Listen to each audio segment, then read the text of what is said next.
नमस्कार प्रिय विद्यार्थियों, आप सभी का स्वागत है मेरे YouTube चैनल में। मैं अरविंद एपावत। मैं आज अर्धवार्षिक परीक्षा सत्र 2023-24 कक्षा 8 हिंदी विषय का पेपर लेकर आया हूं।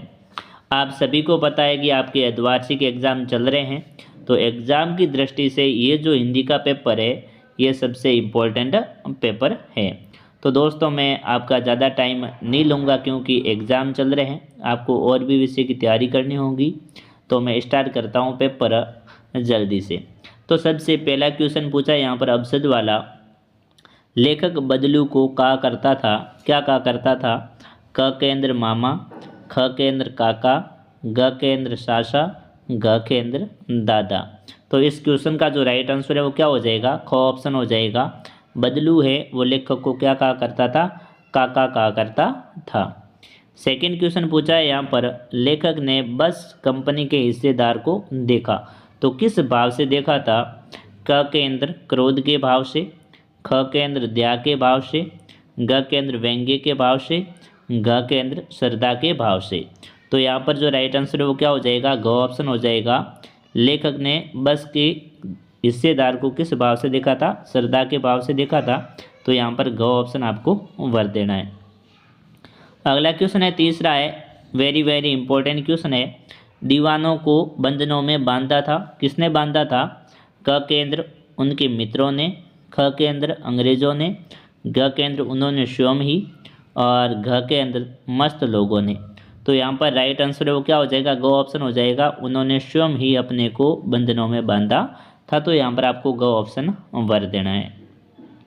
चौथा क्वेश्चन है जो आपके भगवान के डाकिए पाठ है, तो उसमें से है भगवान के डाकिए कविता में डाकिए बताया गए हैं, तो डाकिए किसे कहा है लेखक ने? क केंद्र कबूतर और मैना को, ख केंद्र पक्षी और बादल को, घ केंद्र हंस और बाज को, घ केंद्र पवन और वसंत को। तो इस क्वेश्चन का जो राइट आंसर है वो क्या हो जाएगा? ख ऑप्शन हो जाएगा। पक्षी और बादलों को भगवान के डाकिए बताया गया है। पांचवा जो क्वेश्चन है खाली जगह वाला है, तो देखो, रिक्त स्थानों की पूर्ति कीजिए। तो यहाँ पर है, हे प्रभु मुझे दो कि मैं तुम्हारे ऊपर संदेह न करूं। तो इस खाली जगह के अंदर क्या शब्द आ जाएगा? शक्ति शब्द है वो आ जाएगा। हे प्रभु मुझे शक्ति दो कि मैं तुम्हारे ऊपर संदेह न करूं।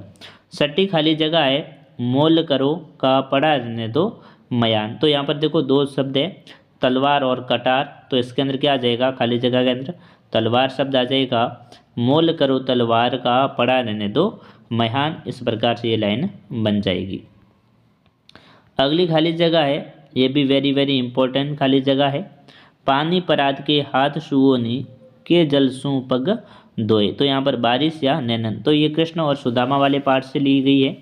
तो इसके अंदर आ जाएगा पानी परात के हाथ सुओनी नैनन के जल सू पग दोए। तो यहाँ पर जो नैनन शब्द है वो इस खाली जगह के अंदर आ जाएगा। अगला है, इसके अंदर देखो आठवीं खाली जगह है, गिरने के पूर्व लोटा एक दुकान के से टकराया। तो यहाँ पर शटर और साहिबान, तो इसके अंदर क्या आ जाएगा? शटर जो शब्द है इस खाली जगह के अंदर आ जाएगा। गिरने से पूर्व लोटा एक दुकान के शटर से टकराया था। अगला क्वेश्चन है वेरी वेरी इंपॉर्टेंट क्वेश्चन है, नौवा।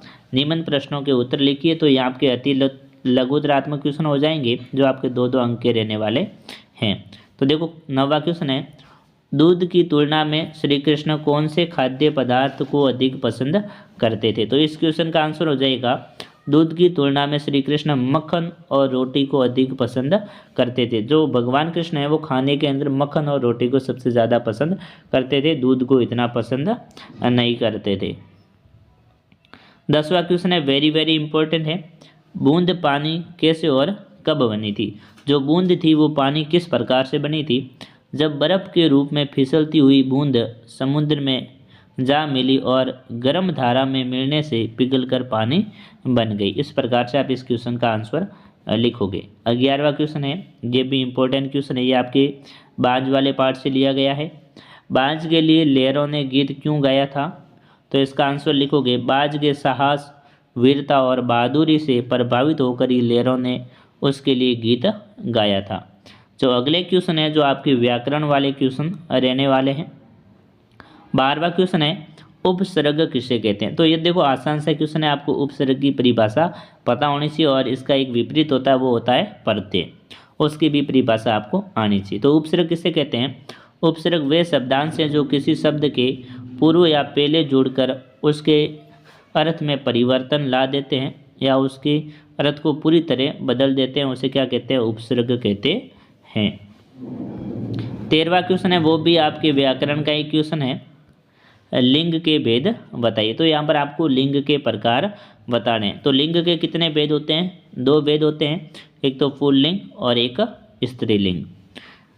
अगला क्वेश्चन है 14वां है, ये भी व्याकरण का ही है, निम्नांकित शब्दों के 3-3 पर्यायवाची शब्द लिखिए। तो आपको जो नीचे शब्द दिए गए उनके 3-3 पर्यायवाची शब्द लिखने हैं। तलवार, तो तलवार के देखो 3 पर्यायवाची शब्द अस्सी, खंडक और कृपाण हो जाएगा। सुमन, तो सुमन का मतलब होता है पुष्प, तो पुष्प के 3 पर्यायवाची शब्द है सुमन के, तो देखो यहाँ पर फूल, पुष्प, कुसुम हो जाएगा, ठीक है ना।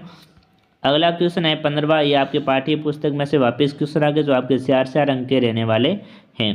चिड़िया चोंच में तिनका दबाए कहाँ उड़ने को तैयार है तथा क्यों? तो इसका आंसर लिखोगे, चिड़िया चोंच में तिनका दबाए सुरक्षित स्थान की तलाश में उड़ने को तैयार है, जिससे वह वहाँ अपने बच्चों तथा परिवार के लिए घोंसला बना सके। अगला क्वेश्चन है 16वां है, ये भी वेरी इंपॉर्टेंट क्वेश्चन है। द्वारपाल ने श्री कृष्ण को सुदामा का परिचय किस रूप में दिया? अपने शब्दों में लिखिए। जो सुदामा जी हैं वो द्वारिका चले जाते हैं और द्वारपाल को सारी बात बताते हैं। उसके बाद जो द्वारपाल है वो सूचना लेकर श्री भगवान कृष्ण के पास जाता है और वो वहाँ जाकर क्या बोलता है उसके बारे में बताना है। तो द्वारपाल ने श्री कृष्ण को सूचित किया कि हे प्रभु, द्वार पर एक दुर्बल और वृद्ध ब्राह्मण खड़ा है जिसके सिर पर पगड़ी और शरीर पर वस्त्र नहीं है, उसकी धोती फटी सी और गले में पुराना सा दुपट्टा है, उसके पैर में जूते तक नहीं है, वह चकित होकर द्वारका को देख रहा है और वह आपके भवन का पता पूछ रहा है और अपना नाम सुदामा बता रहा है। इस प्रकार से आप इस क्वेश्चन का आंसर लिखोगे। 17वां क्वेश्चन है, ये भी निबंधात्मक में ही है, निबंध पर निबंध लिखिए। तो यहाँ पर आपको किसी एक विषय के ऊपर क्या लिखना है? निबंध लिखना है। पहला रक्षाबंधन, दूसरा है हमारा विद्यालय।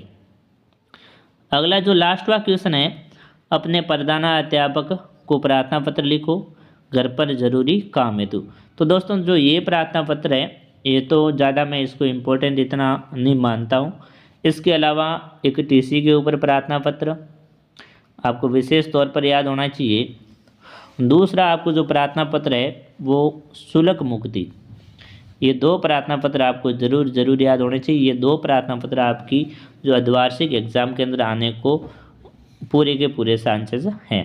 तो दोस्तों आपको ये पेपर कैसा लगा कमेंट करके ज़रूर बताएं और अभी तक आपने मेरे यूट्यूब चैनल को सब्सक्राइब नहीं किया, सब्सक्राइब करें, वीडियो को लाइक करें और अपने दोस्तों को शेयर करना तो बिल्कुल भी ना भूलें।